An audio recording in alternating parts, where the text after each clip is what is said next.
All right. Hi, Jenny and Mark. Hi, Katie. Hi. I'm so excited that you're joining me today, and I know the people watching are going to be really, really excited and love to hear what you're going to say. But first, I'm going to introduce you, and then we're going to get into some amazing questions because I just can't wait to get into all of this with you. Okay. Great. All right. So, Jenny Cornbleet and Mark Futterman are meaning and purpose coaches who approach purpose from the inside out. They help you turn your work and life into an authentic expression of who you are and what you're most passionate about. They have created a unique way to uncover the deepest meaning that's already inside of you, wanting to be expressed. They call this inner meaning your boldly original proposition, or BOP. And it's the thing your life has perfectly prepared you to help teach, heal, or express in the world. And I am just super thrilled to have you both here because I love that so much, right? I mean, I think, and then we had a conversation previously and talked about even finding like the meaning and purpose in like every little thing you do, right? Because purpose doesn't necessarily mean like this big grander thing that people think it is, right? And then I'm since I'm a financial coach, I'm going to bring it a little bit into the money realm. And a lot of times people think it's what you do for money. Like that's your purpose. What do you say? Like I'm sure you hear that a lot too, right? Like what I do for money, is that my purpose? Yeah, no, totally. Thank you for that hmm introduction. But yeah, so we really believe that purpose doesn't come primarily from what you do, whether it's for money or even anything else you do. And a lot of people ask, like, what am I supposed to do with my life that would bring me purpose? But we really think that that's not where purpose comes from. It's really an inner meaning that you bring to what you do. And so that is what's really great about that is that you can bring that inner meaning to anything that you do. It might be something that you do for money, it might be hobbies, it might be other areas of your life. So you could have two people like externally doing something similar, but the inner meaning that they're bringing to it or why they're doing it might be completely different. And what is most wonderful is when you can figure out what you really enjoy doing. So, skills, talents you really enjoy using. And then you realize what's most important to you in terms of inner meaning. And you bring those two things together. So, an example I'll often share with people is at one time, years ago, I was a web designer. I liked the skills I used at the time. But what made it really meaningful to me was that I had an inner meaning or purpose around helping people find their voice and be visible, be seen, show up in the world. And so I married those two things together, and it kept the work really, really interesting for me and also guided the kinds of projects I took on. So that's an example of how that can work. Whereas if I had felt like my meaning, my purpose was the job, it would have been a whole different experience. Mm. And that's interesting because you're gonna help me kind of go through the bot process. And visibility is one of those things that I actually do want to talk about with you. Uh-huh. Great. And when it comes to finding meaning and purpose in the everyday, right? What is like why do we want to find the meaning and purpose in the everyday? Well, I think one of the things that makes human beings unique, at least as far as I know among species, is that we have so much brain power, right? And we think in terms of symbols. Words are symbols. We have memories. We can picture the future, and I think we have an innate desire for meaning, right? And so we get bored really easily when we're just repeating tasks. Like we are not creatures that do well when we're living just by our instincts and just doing what we need to do to survive, you know? And so, for example, like let's say you're washing the dishes. You might be thinking, oh, I have to wash the dishes again. I do this every day. I hate it. We've all been there, right? Or you might be thinking, this is a loving expression of taking care of my family. I get to cook. I love to eat good food, right? So you can bring meaning to it. Um, and I think we just have this innate desire to grow, to experience and express love, and meaning is so closely related to those things. Um, mhm, go ahead. So, is there like, can the two of you find meaning in anything? Or are there certain things where you're just like, no, that's not for me. That's not my purpose in my life. Yeah, definitely, definitely. So we say it comes doesn't come primarily from what you do, but still what there are certain things we just like to do for whatever reason, and some things we don't. And sometimes there's not even a reason, especially if you're a creative person. There are just things that bring you joy for no particular reason. And so it's still you still want to like tune into that, what you like and what you don't like. And the beauty is there doesn't even have to be a reason for it, because since the meaning you might bring to things is more your reason for doing things, then you can just look at kind of apart from that, well, what do I just like and what don't I like? You know, and there might be some things that are sort of in between that you don't love but you need to do, and you can find ways to bring more meaning even to those things like washing the dishes or whatever. But but you can it also kind of gives you the freedom, since you know meaning doesn't come from something you do, you can then be like, well, what do I just like and what don't I, and how can I kind of do more, give myself permission to do more of the things that I like. And really related to this topic is the idea of enjoyment and happiness. And I think one of the places we get things a little wrong often in our culture is um, we think that everything is about being happy, as if happiness is this state you attain and then you stay there. Whereas the way we look at it is happiness is a feeling, it's an emotion, and meaning and happiness don't always go together in the moment. Like you might find a lot of meaning in something you either have to do because it's a basic responsibility, or it's a difficult challenge that you need to go through in your life, right?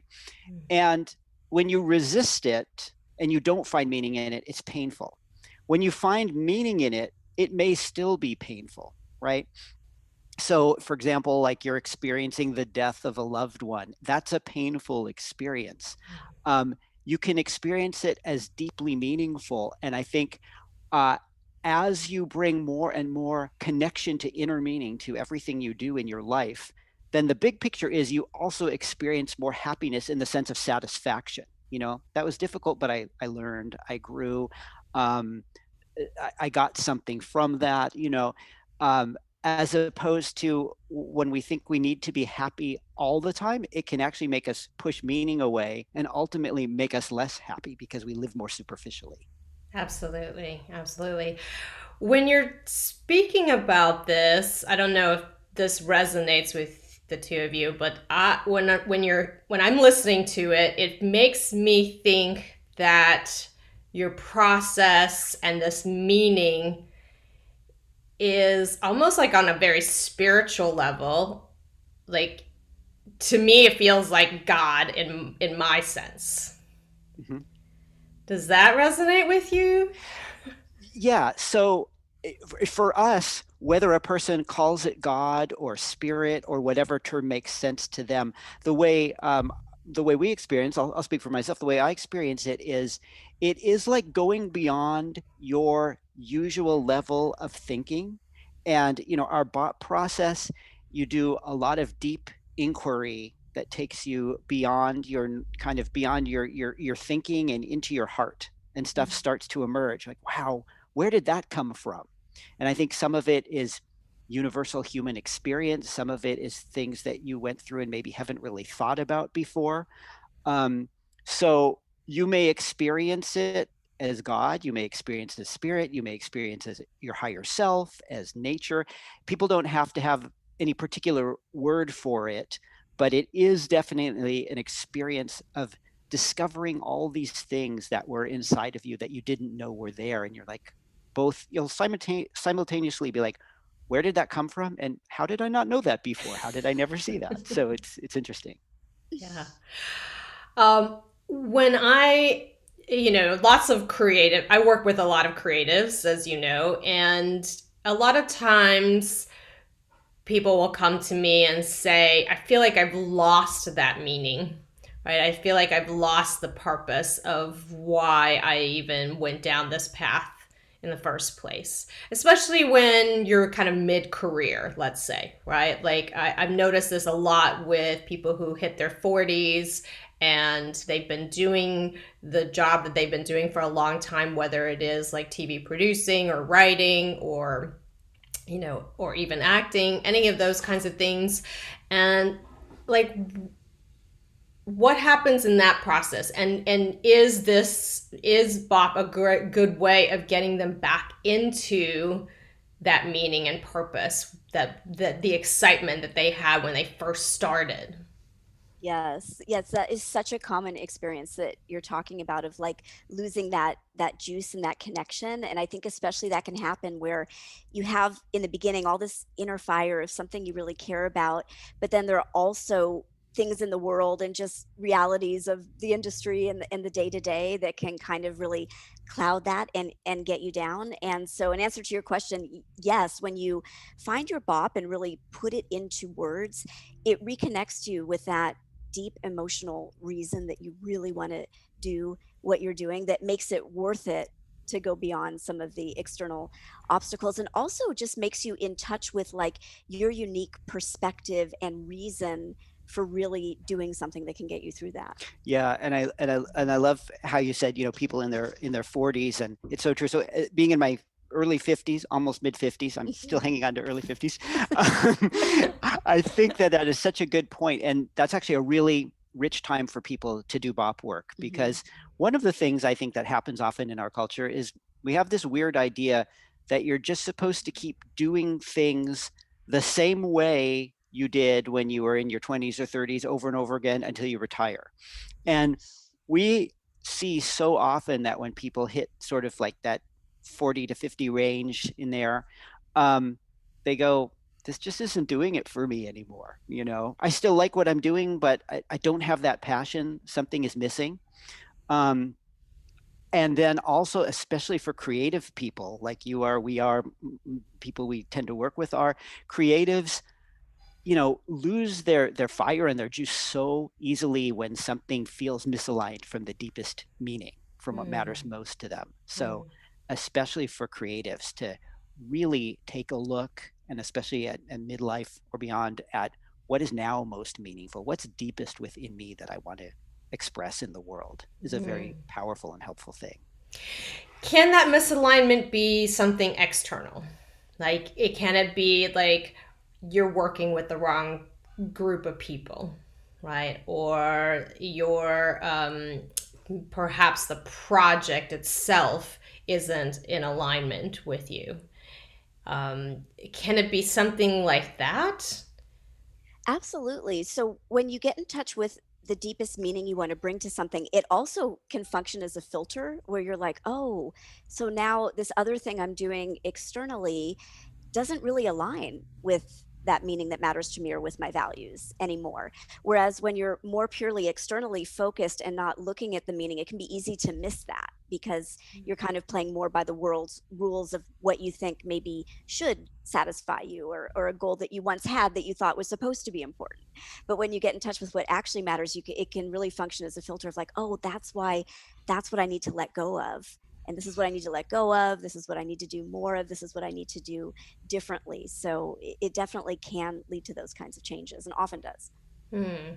And what I found so many times is like, somebody will work with, certain agents, or their team really isn't like all that supportive of them, right? And then there's like all of this external pressure on what they should be doing, like you're saying.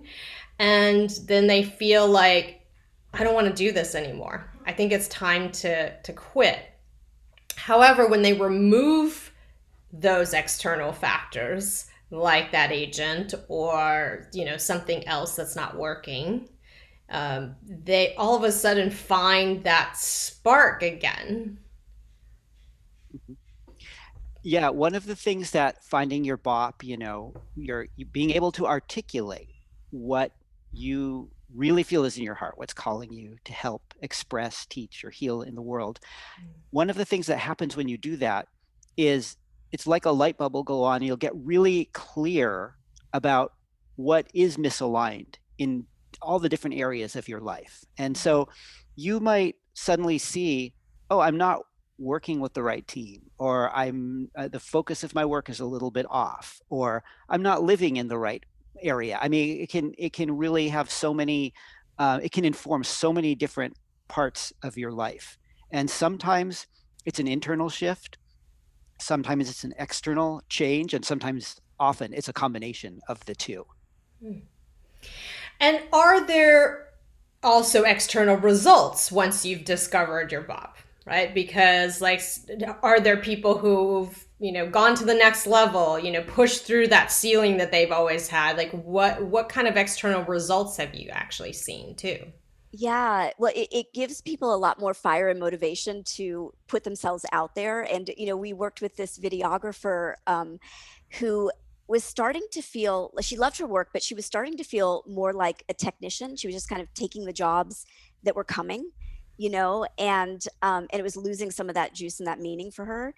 And then she discovered that her bop was that she was here to help people pierce reality by seeing something in a new way. And that's really what she wanted to bring to her video through the stories that she was going to tell in her videos and documentary style videos. And so that gave her this fire to then approach all these different kinds of people, from museum curators and other types of clients, to really get excited about the kinds of alternative stories that they could tell. And her work just exploded, and she's been super busy in the best way ever since, because now she actually feels like she's taking the right kinds of projects that really reflect what's important to her.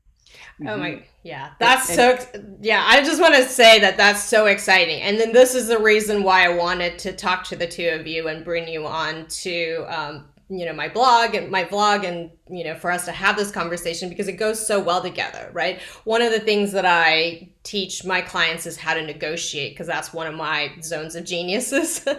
And one of the things I ask them to do is really find that little piece that's so uniquely them, right? And that's giving them such a different perspective. Because if you can take that and explain it to someone, people are going to pay you whatever to actually to be able to do that, because they, one, see that excitement and passion in you, but then also it makes you stand out from everyone else who's doing what you're doing, right? Like that videographer just stood out to all other videographers in terms of what she's doing, right? And so that is the key to, in my world, is to actually making more money. mhm. Yeah. Mm-hmm. So, yeah, it's super exciting. Exactly. Yeah. Yeah, exactly. Yeah, it really frees people to go all in on what they love most and what they feel called to do. And so sometimes it's a person doing this dramatic change. And like I was just taking video jobs that came my way, as opposed to now I'm going to pursue this vision that I have for my work. Right. And then there are other people, like, for example, someone who, through working on her BOP, discovered that she had this powerful story of having gone through a divorce and been a really good mother and finding an inner strength and rebuilding her life. And she'd never really thought about this before. And she decided there are many women out there who need what I was able to do for myself. And, she would become a coach for other women going through major relationship changes, which was something she didn't go in expecting to do at all. So that's another way that it can play out. Ah, beautiful, beautiful, so awesome. I know that you have a master class to actually teach this process to people, and I can't wait, to watch this, to really learn more, to dive more deeply into it.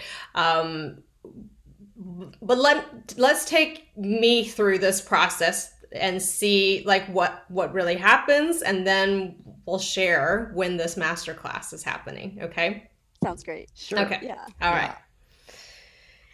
So tell us, is there an area where you feel like you'd like us to focus in terms of maybe you'd like more meaning or sense of purpose or to feel more free? Where would you like to kind of put our attention on right now? Yeah, it has to do with the visibility thing that I was telling you about. So Hmm. just a little bit of background is like I feel so fulfilled in what I do each and every day as a coach, as a financial coach, right? And the one area of my business that I don't feel very connected to is actually showing up live on video.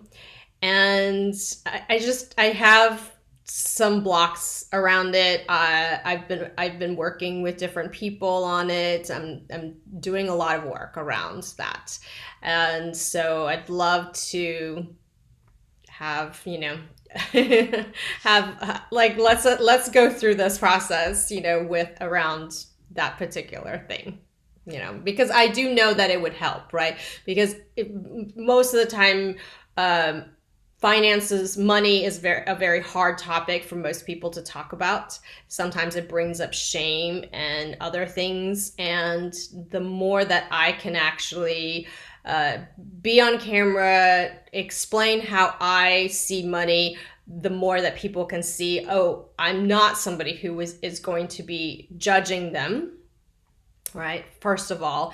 And then second of all, I want to really be able to empower other people to talk about this even more so. And so it's like me also standing in my own truth, really, if when it comes down to it. And yet there's something that every time I'm getting ready to do a live, all of these things start happening in my body. Okay. And sometimes it just tells me, oh, you can do it next week. I was going to ask you, so first of all, I wanted to say that I totally Totally understand relate. Yeah. what that feeling is, and there's this thing, and you really want to do it, and every time you go to do it, you get that like, oh, I don't know feeling. Yeah. Yeah. So how does how does that play out? Does it actually stop you from doing things you want to do? Yes, sometimes it does. Sometimes it does. Sometimes if it's like a really big stakes kind of thing, um, it can actually kind of physically make me feel uneasy and ill too sometimes. I and then yes, then I'll sometimes I'll sabotage it too. Like sometimes it'll be a big opportunity will come through, and I may just, yeah, I may either turn it down or I'll say yes in the moment and then later turn it down, or something happens. I don't know. Like, and then sometimes I just push through it, right? Like I'll just force myself to do something. And that's not great either, because that still continues to put into my body that it's a scary thing Mhm. and that we just have to do it, right? Like the shoulds all come out. So if we could, wave a magic wand and change one thing in this conversation right now, what would you most like to have different about your experience of either doing these appearances or saying yes to them, or saying no to them? What would be the main change you would like to experience? Just an ease around it, and then also really showing up as all of me too. So showing up as all of you, when you do the appearances, do you feel like you show up as all of you? No, No. no. What part of you gets left behind? The side that only my husband or my parents brother sees is like, I'm actually a pretty goofy, funny person, and that's not what most people see. Like that does not show up generally. Hmm. And I would love for that side to be part of things, right? And for my sense of humor to come through, because that's one of my biggest core values is humor, and for me to allow myself to just kind of be fine with being imperfect and being me, and all of those things. Why is humor one of your, I love that that's one of your core values. What is it about humor or humorous interactions or experiences that you love?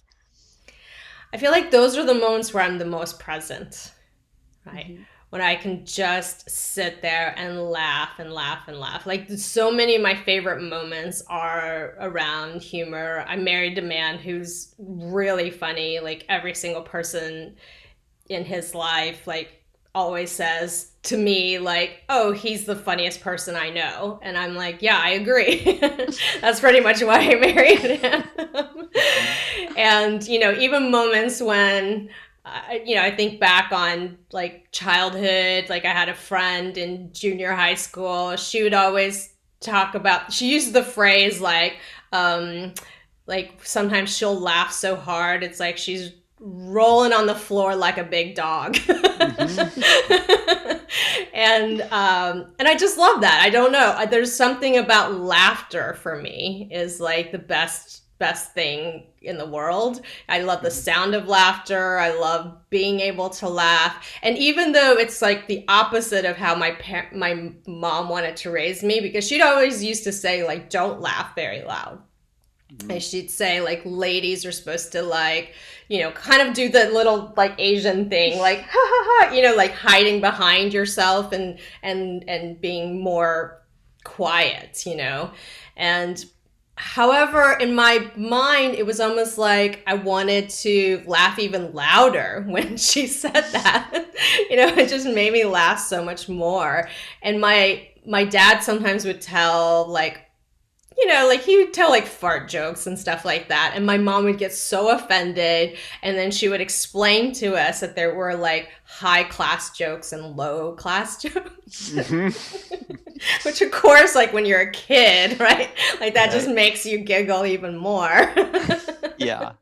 Yeah. And so I always paid attention to those moments. And like I have so many of these kinds of stories of like just how like humor really plays such a big part of my life. And I also know that it's the one thing that you can be so in your own stuff, right? Like you can be depressed and or go through something really terrible, and yet there will be like a little moment where you can laugh. If you can laugh about something, it just breaks that all up, right? And then you all of a sudden realize, oh my gosh, like I can actually be human again. I can laugh. I can still enjoy my life.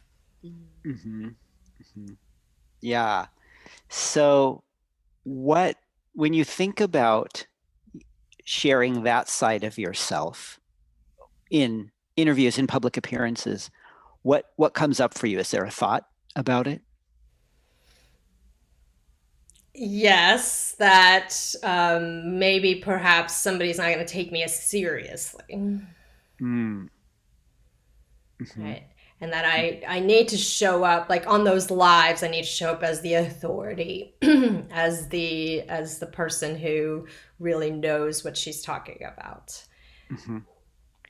And is that a value that you hold? Like if you were listening to an authority on something and they had humor, would it take away from their credibility for you? No, absolutely not. It would actually make it more enjoyable to listen to, right? Like, who wants to just listen to somebody drone on and on about like some subject? Yeah. Yeah. And so when you think about the people that you most want to work with, do you feel like that would be true for them? That the humor would how do you think they would respond to seeing humor in you? Well, since it's one of my biggest values, I really, yeah, value people who have a sense of humor, Hmm. and yes, who would value that as Hmm. well. Yeah. Hmm. Hmm. Yeah. Yeah.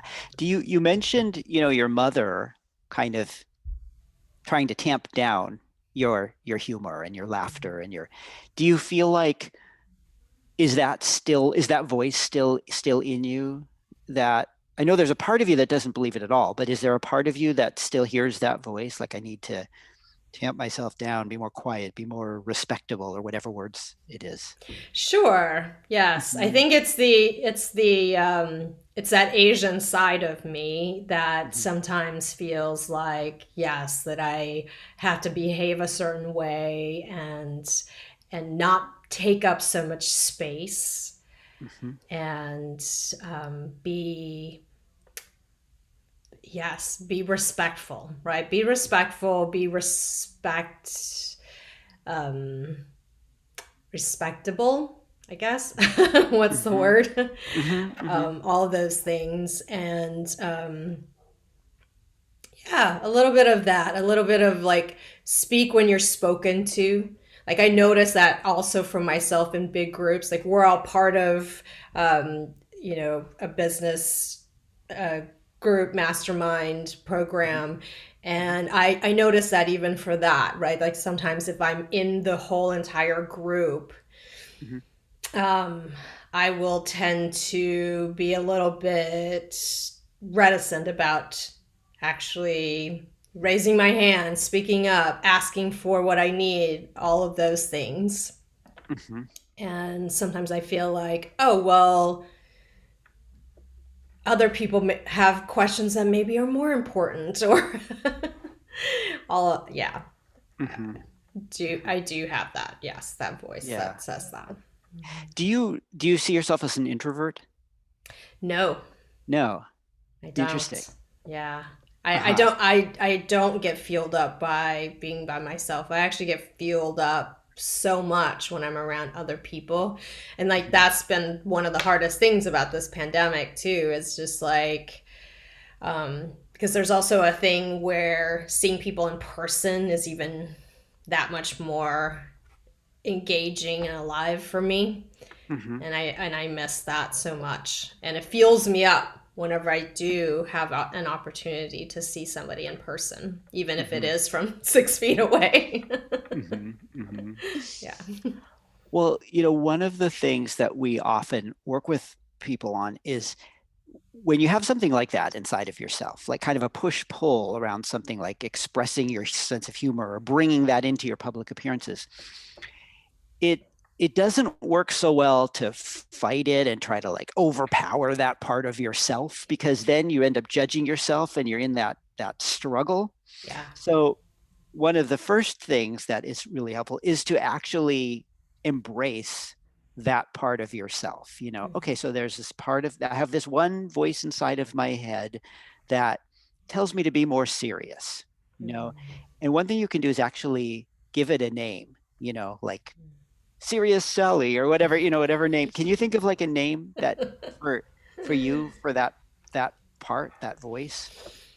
um sure, let's just call her Serious Sally. Okay. Okay, great. So when she speaks, what kind of things does she say to you? Like, can you picture her like actually speaking to you? Yes, she's saying don't say anything unless you know you're right. Uh-huh. Don't speak up unless you're being called on, until somebody else gives you permission to speak. Sometimes she says, who are you to actually speak and say these things?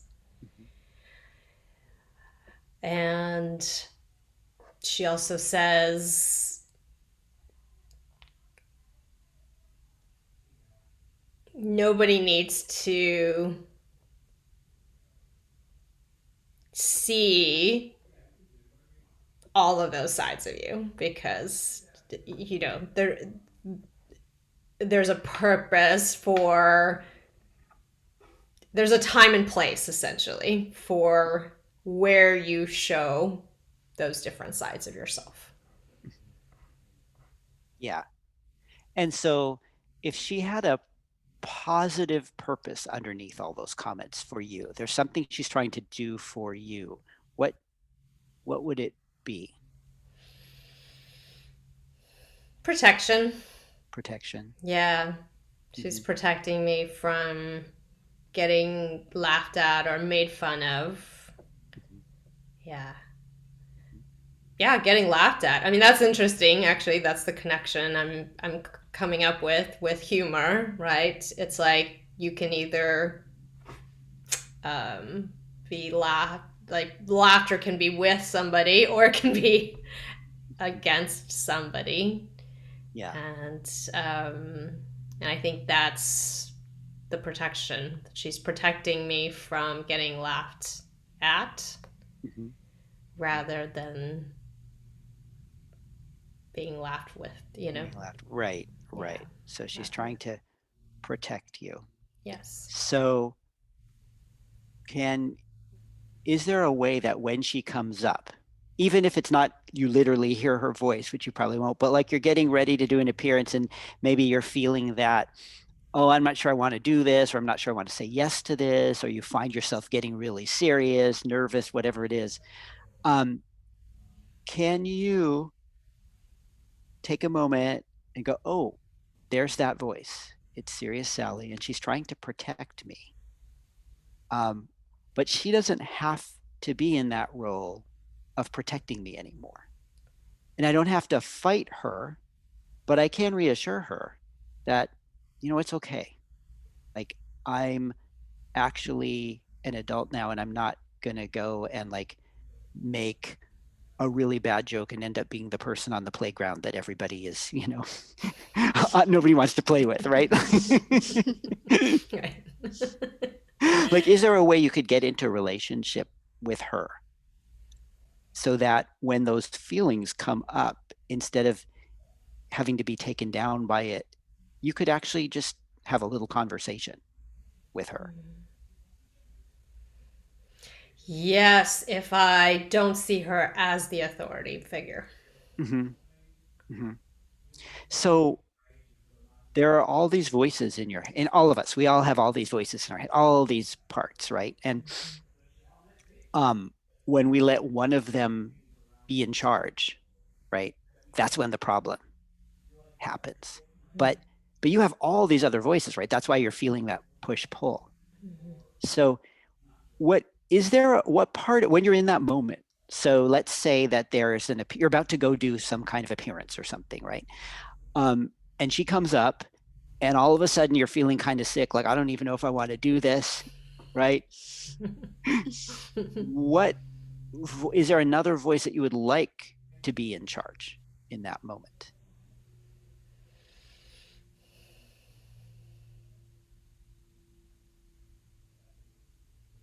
Well, I would love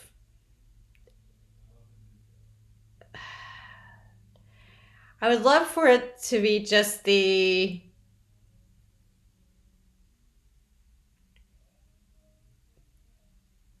my kind of my everyday self of I'm you're fine. You're I'm not, like you're not gonna die and Right, right. You got this. Mm-hmm. right, Yeah, you exactly. got Yeah, this. like Yeah, yeah, yeah. what's the Yeah. big deal? So when you think about yourself doing some sort of, appearance and talking about what you do and about money and creatives and all the things you talk about, what what would you love to hear somebody say if you could overhear somebody who's just heard you maybe for the first time talking about what you do and your approach? What would you love to overhear them saying that they got out of listening to you? Wow, that makes me feel so much better and doesn't make me as afraid of money, and that I feel like I can actually do it. Hmm. I Hmm. can actually make more money and worry less about it. Hmm. Yeah. Yeah, and that it is Yeah. possible for me. Yeah. Yeah. So they, by seeing you, will feel a sense of like empowerment, permission. So, so really, the last thing you need to do is come across as really like, I mean, you want to obviously know your stuff, but you don't need to come across as intimidating or authoritarian or any of those things, right? In a way, like the more human you are, the more they're going to get that message. Yes. 100%. 100%. Yeah. So, um, now I don't think you're probably gonna like prepare really bad jokes like groaners and you're gonna go tell them, right? This is just about you bringing your sense of humor into the right into the Right. room. It's just like Right. allowing that part, you know. Yes. Um, so really, you could afford the luxury of saying something corny or silly. It'll actually probably just make you more endearing and relatable to the people that you're right to work with, that you're meant to work with. Does that does that resonate? Does that feel true? Uh, it feels true, and yet it feels a little bit like instantly I start to think about my dad and dad jokes when you said that. Do you have a bad dad joke that you're? Oh, you mean like the jokes he told? Yeah, yeah, yeah, yeah, yeah, Yes. yeah, yeah. Yes. Uh, But yeah. but Hmm. it's like the stereotype of dad jokes is like there's reason there's a stereotype of bad dad jokes, right? Because dads Yeah. Hmm. tend to Hmm. have these Hmm. like really like kind of goofy type of Yeah. jokes. Yeah. So Yeah. but I get it. I get what you're saying. That's not going to be me because, well, I'm not a dad. Right. Right. Right. So, however, yeah, like, I don't know. Like, there's something, a part of me that's like, well, I don't want people cringing at the things I'm saying too. When you're just on your own, and thinking about things, do you have amusing thoughts? Like, how does your humor play out, like in your own mind? Yes. Sometimes they're just like they're very fleeting, and then sometimes I'll think of something that I'm just like, "Oh, that's really funny." And I'll try to tell it to my husband. And sometimes it lands and sometimes it doesn't. Mm-hmm. Mm-hmm. Mm-hmm. But when it does land, it's so gratifying because he's naturally such a funny person that then I'm like, "Oh, I made him laugh." So, yay me. Yeah, yeah, yeah. Yeah, yeah.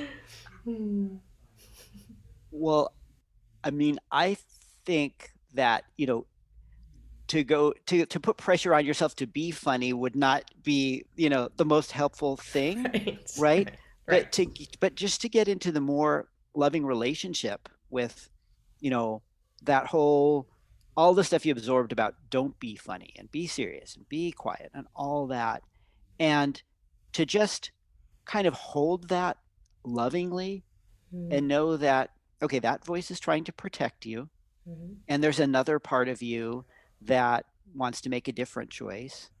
And it's mhm. not so much about like the next time that you go to an appearance or whatever that you have to bring a bunch of jokes with you, right? But it's more like not letting that inner conflict about it keep you from making those appearances.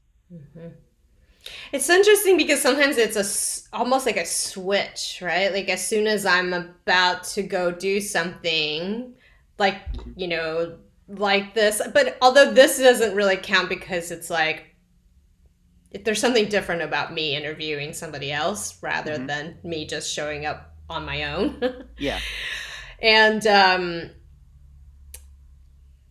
like a switch will kind of go into like all of a sudden I'm in this other mode, and like that funny side doesn't even, there's like no, like I'm so far removed from Hmm. that funny self, Hmm. right? That's almost, it's really strange. It almost like changes Hmm. like who I am in a way.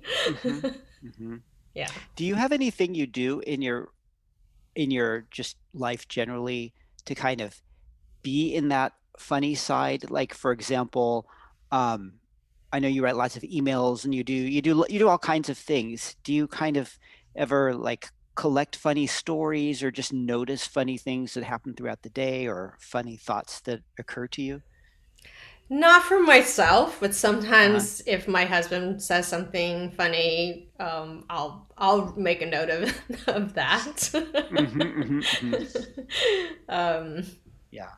just because like I love kind of rereading stuff later and go, oh yeah, there was that moment he said that. Yeah. Yeah. Yeah. One thing that can be really helpful and fun to just help yourself like loosen up, not so much to be funny, but loosen up is just have like a little, notepad or something, maybe it's your phone, whatever it is, and just amusing or interesting things that you Mm-hmm. notice throughout your day. They don't even necessarily have to be funny. It might be like we're often sharing about our neighbors' dogs, and sometimes it is funny and sometimes not. But it could be your trip to the grocery store. It could be Mm-hmm. something you heard someone say.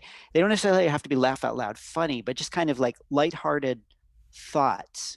Mm-hmm. And if you start kind of just noting them, Mm-hmm. uh, it'll get you thinking that way, Mm-hmm. and it can help you to then be in a little bit more of that lighthearted space, even when you're doing something nerve-wracking like appearing in public and talking about what's really important to you. Mm-hmm. So that can be really Mm-hmm. helpful. I love that. I love that. Yeah. That's very Yeah. good. It's like your humor is totally a part of your humanity and who you are. And it also is a part of your creativity. And so often these parts of ourselves can kind of get cut off or denied if they feel like they don't have permission to totally be who they are. So even not as much as like, what is the exact way to bring this into my work or my appearance, which that'll happen naturally.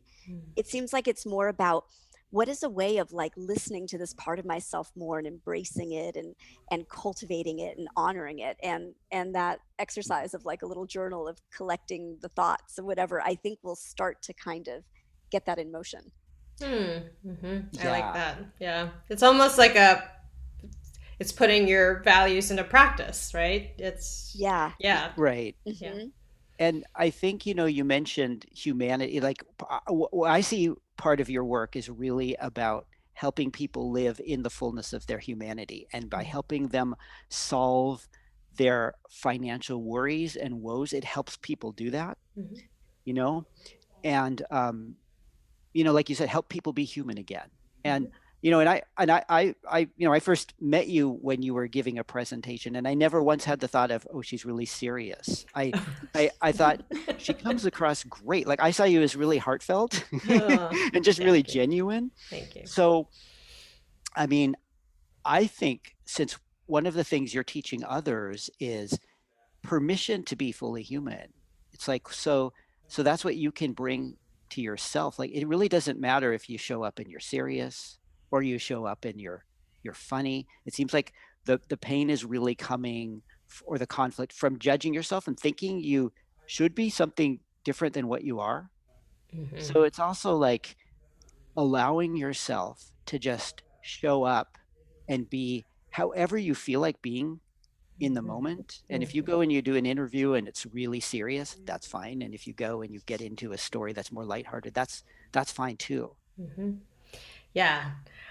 I think you're right. Like sometimes it is that like judgment of, oh, I should be a certain way. And I notice myself like the people that I always look at when they're speaking, right? Like the people who are speaking that I really admire and almost is jealous of are the people who are so bigger than life, right? They take up all the space. They're not afraid to do that. They get into it with the audience, right? Like they'll like go into the audience and like have them like doing stuff, you know, all that kind of stuff. They're dancing, they're going crazy, right? And I'm like, oh, I wish I could be like that. We relate so much to that. We're introverts. Okay. Introverts, and we will watch people who do these, public appearances, and they're like you're saying, dynamic, and they work the crowd. Yeah. They, in 5 minutes they go from laughing to crying and all of that kind of. Wow, wish I could do that. Yeah. Right. But one of the things that is kind of like your, I don't want to say trademark, but it was what really struck me and drew me to you was that you work in the realm of money, but you're so real. You're authentic, and your authenticity really does come through. I mean, you come across as really heartfelt. And so I never thought about, is she funny? Is she not funny? I just thought, this is amazing that somebody's talking about money in this human way, and I'm relating. It's not boring. It's not scary. It's not intimidating, and so that is your gift, and you are expressing it. Thank you. Yeah, and I feel that way when I'm coaching, and when I'm working with people, and yet, like, yeah, something happens when I go live. Something else happens when I go live. And then all of that kind of goes out the window, and I'm unsure of what I'm about to say,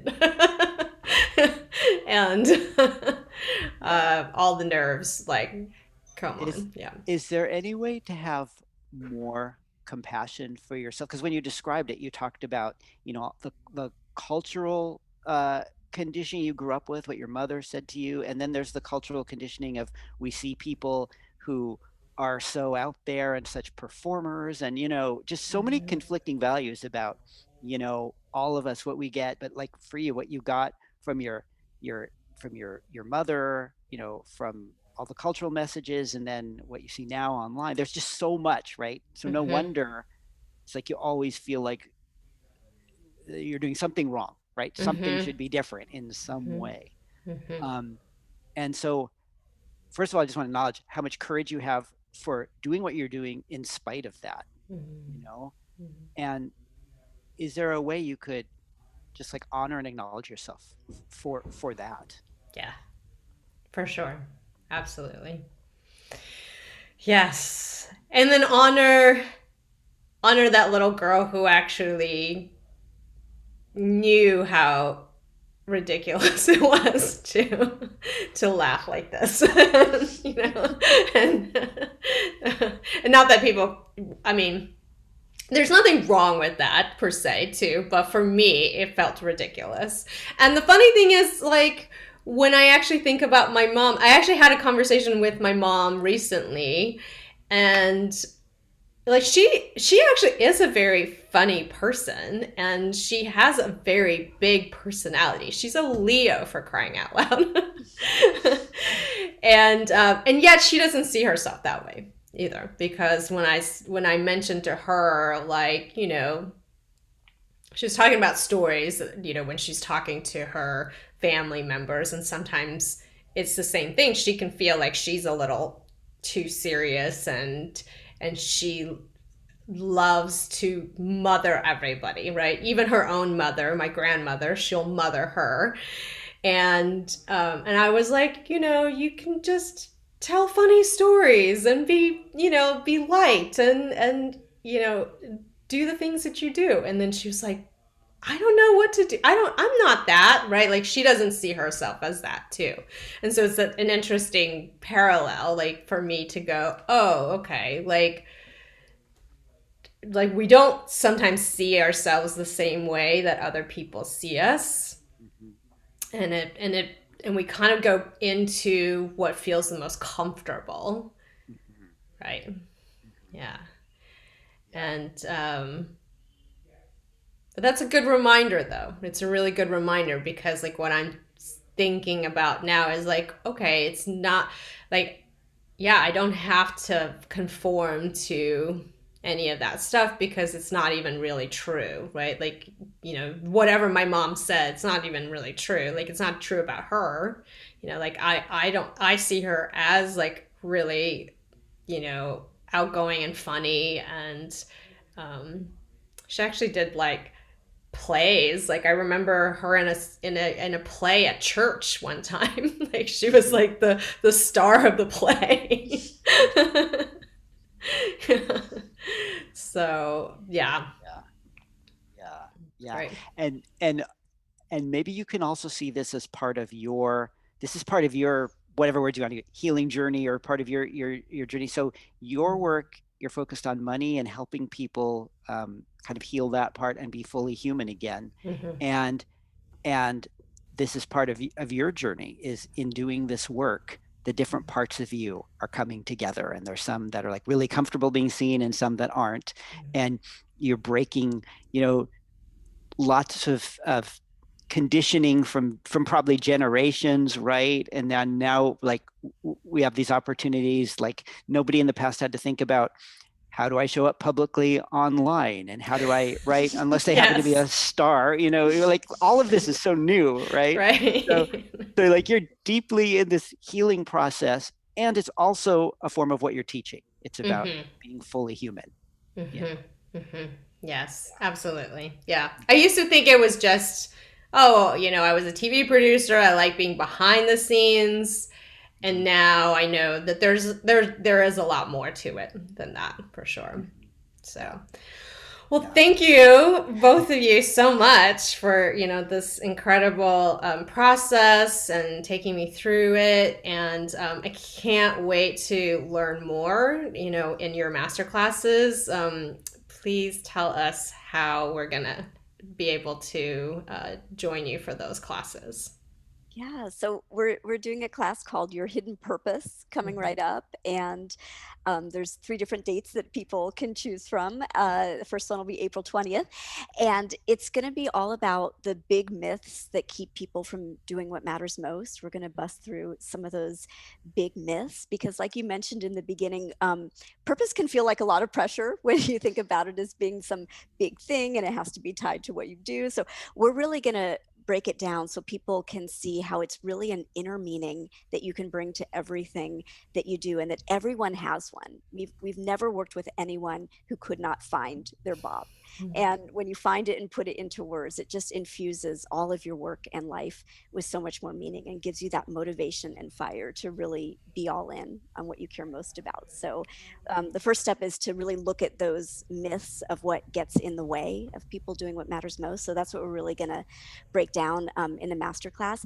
And then people will also see a lot of examples, like with the videographer, we mentioned, like what are people's like anchor statements when their Bob, when they really got clear on, oh, that's what matters to me, and how their life really changed from that discovery. So we'll be sharing a lot of examples of that as well. So yeah, it's Your Hidden Purpose Yeah. at yourhiddenpurpose.com. We'd love to Great. have you there. Mhm. Awesome. And I will definitely put a link into the blog as well. And and this is what I have to say too, is that, when you find this particular purpose in your life, you are going to be unstoppable. Like you're going to be able to actually make the money you want to make, doing what you love and doing what it is in your purpose as well. Of course, your purpose doesn't have to be uh, what you do for a living and what you make money doing. However, if you do find the two of them together, that's the magic. Mhm. That's everything, really, and I know this over and over again with the hundreds of clients I've worked with. So, and then so many times I'm having people go find this. However, there's never been a process. So the two of you creating this process is like, is needed for everyone really to do this. So thank you, thank you, thank you. Thank you. Thank It's you. so great to be here with you. Absolutely.